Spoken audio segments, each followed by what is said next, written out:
যখনই আল্লাহর দরবারে সিজদা দিবেন বিনা স্বার্থে দেওয়ার চেষ্টা করবেন, কিছু পাওয়ার আশায় নয়, কিছু চাওয়ার আশায় নয়।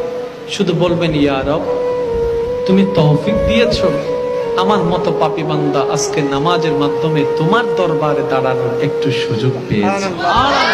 মৌলা তুমি একটু দয়া করেছো বলে আমার এই পাপী জবানে আজকে কোরআনের মতো কালাম উচ্চারণ করার তৌফিক পেয়েছে।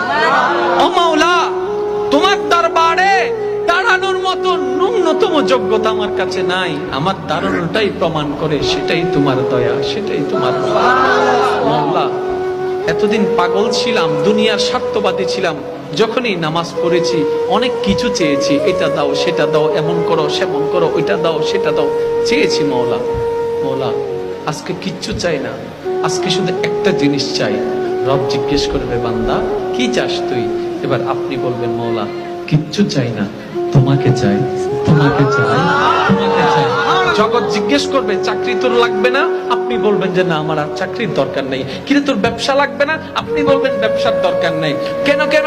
বলে যে ব্যবসায় যে টাকা আসবে, সেই টাকায় যে রিজিক আসবে, ওই রিজিক দাতাকে লাগবে।